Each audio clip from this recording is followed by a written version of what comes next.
Hello everyone, welcome to the class. In this video, we'll take up the last component of the endomembrane system, that is the vacuoles. What are vacuoles? Vacuoles are membrane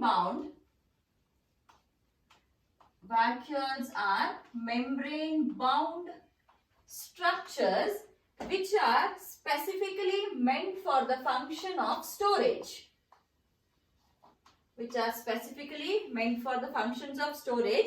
Other from storage, it has also got some other functions that we will see while discussing the types of vacuoles and its functions. So the membrane bound. One important thing which you have to remember here about the vacuoles is the membrane of the vacuoles. Membrane of the vacuoles is called as tonoplast. Membrane of the vacuole is called as tonoplast. Very important. Many a times they have asked this particular term in the NEET examination. And what is the importance of this tonoplast? See, if this is a vacuole, the membrane is called as tonoplast, and this tonoplast facilitates the movement of ions in and out of the vacuole. That is, if this is a cell, let's imagine this is one cell and here we have a vacuole present. So this tonoplast, it facilitates the movement of the ions in and out of the vacuoles. And very important thing here you have to remember here is the tonoplast will allow the movement of ions against the concentration gradient.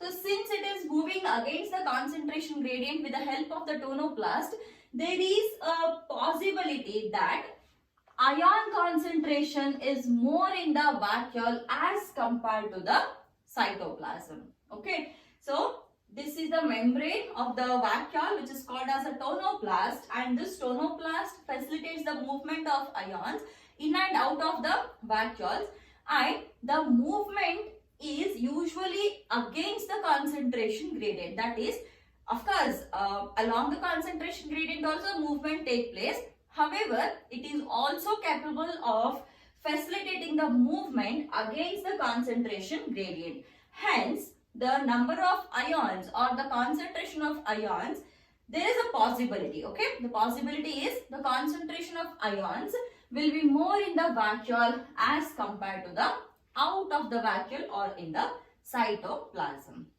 This is about the membrane of the vacuole. Coming to the number of vacuoles present in the cell. If it is an animal cell, there are many vacuoles which are small. We have seen this while studying the structure of the plant cell as well as animal cell, as well as the differences, right? So, animal cell vacuoles are many in number. They are many in number and they are small in size. They are many in number and small in size. While coming to the plant cells, in case of the plant cells, here we have single vacuole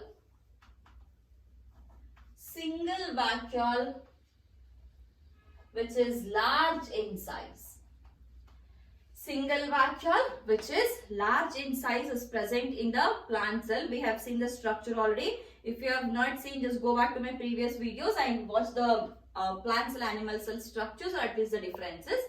Then in case of the animals, there are many vacuoles present which are very smaller in the size. Then what is present in this vacuole? Okay, see, generally when it comes to the material which is present in the vacuole, we call it as mainly the sap. What is present in the vacuole? In the vacuole, the sap is present. Now, what does this sap consist of, or what all materials are present in the vacuole? So, let me write one by one here. It mainly consists of water, minerals, comma, salts and etc. So sap, water, minerals and the salt. Apart from sap, what all may be present? See, sap also consists of water. Apart from that, only the water may also be present, or otherwise some, I'll write it here, some unwanted materials. Some unwanted materials, that is after the digestion or after the absorption, whatever has to be thrown out of the cell, so that might also be stored in the vacuoles. So there's a possibility that sap may be present, water may be present, unwanted materials may be present, or some other organic materials may also be present in the vacuoles. However, if it is sap, what is present? It is water, minerals and the salts will make up the sap. Okay. So this is a brief introduction to the vacuoles. So now we will see what are the different types of vacuoles along with its functions.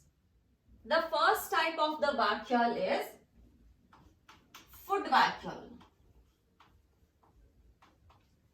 The first type of vacuole is food vacuole. In the previous video, we had seen that GERL system, that is Golgi complex, endoplasmic reticulum, lysosome system. So there we had seen how exactly a food molecule will enter the plasma membrane or enter the cell, isn't it? So how does that enter? So if this is a plasma membrane and if this is a food particle, there will be a depression. There will be a depression which is created like this, and when the depression is created, here the food molecule will move here, and later on this gets pinched off and it forms a complete structure. Now this structure is called as a vacuole or a food vacuole. So a food vacuole can be of two types. The two types are, it can be a phagosome, it can be a pinosome. It can be a phagosome or it can be a pinosome. So what is this phagosome and the pinosome? That also we have seen it in the previous video. If you have not watched, just go back to that previous video, GERL system, and just watch it completely and then come back to this video. So phagosome, here the solid food is present and here the liquid food is present. So this is the first type of the vacuole, and the function, what is the function? The function is, it takes the food, it stores the food later which has been digested by the digestive enzymes which are present in the lysosome. Then second one. Second type of the vacuole is gas vacuoles. Gas vacuoles which usually stores air. In many plants, especially in the aquatic plants, many a times we get to see the gas vacuoles which actually provides the buoyancy to that particular structure. That is the second type of vacuole. Third and the last type of the vacuole, that is contractile vacuole. It is contractile vacuole. Now, where can we see this contractile vacuole? Contractile vacuole can be usually seen in the protists like paramecium and etc. Now, what is the function of this contractile vacuole? The function is osmoregulation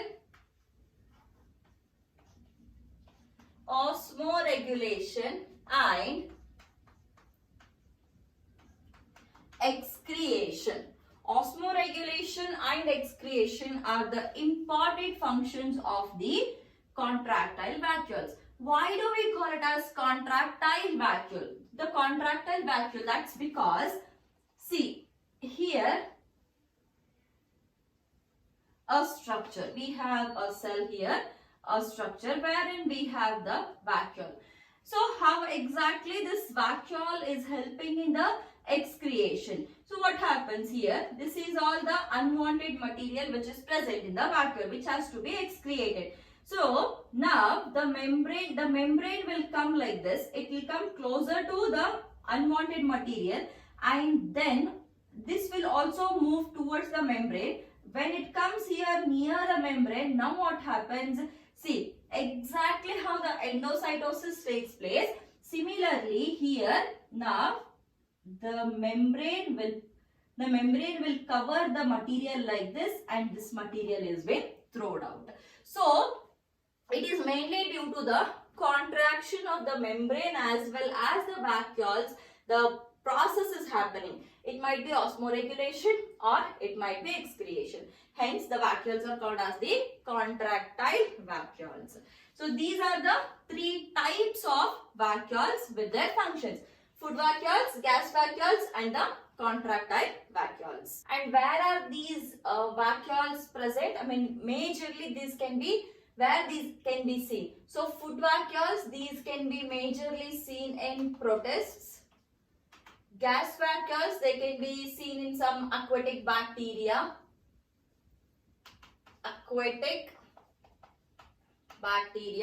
Coming to the contractile vacuoles, this you can see it in the protozoans. Majorly you can see it in the protozoans, gas vacuoles in the aquatic bacteria. Why in the aquatic? Because the gas vacuoles will provide the bioenzyme, that is a floating capacity to that particular cell or the organism. And food vacuoles, they are usually seen in the protists. So this is all about the vacuoles, and by here we have completed the endomembrane system, which consists of 4 cell organelles, that is endoplasmic reticulum, Golgi complex, lysosomes, and the vacuoles. So in the next video, we'll take up the next cell organelle, the most important cell organelle, that is the mitochondria. Thank you.